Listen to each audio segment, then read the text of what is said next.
যেই গণতান্ত্রিক রাষ্ট্রের জন্য গত 17 বছর অপেক্ষা করেছি আমরা, সেই গণতান্ত্রিক রাষ্ট্র এখনো আমরা পাইনি। এই সরকার আমাদের আশা, আমাদের দাবি, আমাদের প্রত্যাশা দ্রুততম সময়ের মধ্যে সংস্কার কাজ শেষ করে তারা নির্বাচন দেবে। একটি কথা স্পষ্ট বলতে চাই, নির্বাচন নিয়ে ছিনিমিনি খেলবার কোন সুযোগ নেই। জনগণের বাংলাদেশ জনগণের হাতে তুলে দেওয়ার একটি শর্ত, সুষ্ঠু নির্বাচনী ব্যবস্থার মাধ্যমে গণতান্ত্রিক সরকার পুনঃপ্রতিষ্ঠা। সেই আহ্বান আপনাদেরকে জানাতে চাই। একটি সনাতন ধর্মাবলম্বী ভাই বলেছেন, বিএনপি আমরা যারা করি আমাদের দায়িত্ব হচ্ছে সকল ধর্মবর্ণ, সকল মতপথের মানুষের সুরক্ষা নিশ্চিত করবা। আর যে কথা নিয়ে একটি বক্তা বলেছেন, গত 17 বছরে যেই সমস্ত সন্ত্রাসীরা, আওয়ামী লীগের গুন্ডারা চুরুমনকাঠির এই অঞ্চলে মাদকের ব্যবসা করেছে, সন্ত্রাস করেছে, তাদের জায়গা এই চুরুমনকাঠি ইউনিয়নে আর হবে না। আমার দলের কেউ যদি আড়ালে আবদারে ওই আওয়ামী লীগের দোষকদেরকে আশ্রয় দিতে চান, তার জায়গাও বিএনপিতে আর। প্রিয় সাথী সহযোগিতা বৃন্দ, সবকিছুর সমাধান একটি জায়গায়, গণতান্ত্রিক সরকার যদি রাষ্ট্র পরিচালনার সুযোগ পায়। গত 17 বছর যেটি আমার এক কৃষক ভাই বলেছেন, একটিবারও ভোট দেওয়ার সুযোগ আপনারা পাননি। অর্থাৎ চেয়ারম্যান হয়েছে, উপজেলা চেয়ারম্যান হয়েছে, পৌরসভার মেয়র হয়েছে, এমপি হয়েছে, মন্ত্রী হয়েছে, আপনাদের ভোটের প্রয়োজন হয়নি।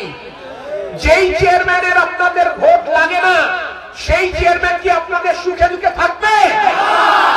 যেই এমপি হবার জন্য আপনাদের ভোটের প্রয়োজন নেই, চুরুমনকাঠির কৃষক তার উৎপাদিত পণ্যের মূল্য পেল কি পেল না, সেই এমপি সাহেবের কোনো কিছু যায় আসে? আমরা তাই চাই এমন একটি নির্বাচনী ব্যবস্থা ফেরত আসুক, যার মাধ্যমে জনগণ তার পছন্দের প্রার্থীকে ভোট দিয়ে নির্বাচন করতে পারে। যেই চেয়ারম্যান সাহেব, যেই মেম্বার সাহেব আপনাদের ভোটে নির্বাচিত হবেন, সেই চেয়ারম্যান সাহেব এবং মেম্বার সাহেবের আপনার প্রতি জবাবদিহিতা থাকবে, দায়বদ্ধতা থাকবে। যেই এমপি সাহেব আপনাদের ভোটে নির্বাচিত হবে, তাদের আপনাদের প্রতি জবাবদিহিতা থাকবে। আমার মা বোনেদের দীর্ঘ সময় বসে থাকতে কষ্ট হয়েছে, তারা দাঁড়িয়ে পড়েছে। বাড়ি যাওয়ার পথে একটি সুসংবাদ জেনে যান, সেটি হচ্ছে কি, যশোর মেডিকেল কলেজ তরিকুল ইসলাম বেগম খালেদা জিয়ার মাধ্যমে এনেছিলেন, কিন্তু 17 বছরে আওয়ামী লীগ যশোর মেডিকেল কলেজের হাসপাতাল তৈরি করতে পারেনি।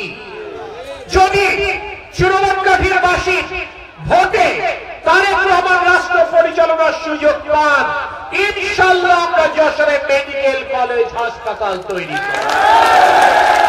আরেকটি সুসংবাদ শুনে যান, আপনাদের নেতা তরিকুল ইসলাম এই যশোর আড়াইশমের হাসপাতালে করোনারি কেয়ার ইউনিট চালু করেছিলেন, যাতে করে যশোরের মানুষের হার্টের সমস্যা হলে, হৃদরোগে আক্রান্ত হলে তাকে খুলনা কিংবা ঢাকায় যেতে না হয়।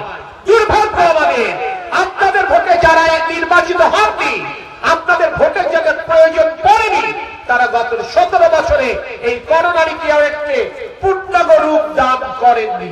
আমরা চেষ্টা করছি, সুযোগ পেলে এই 1 বছরের মধ্যে করবার চেষ্টা করব।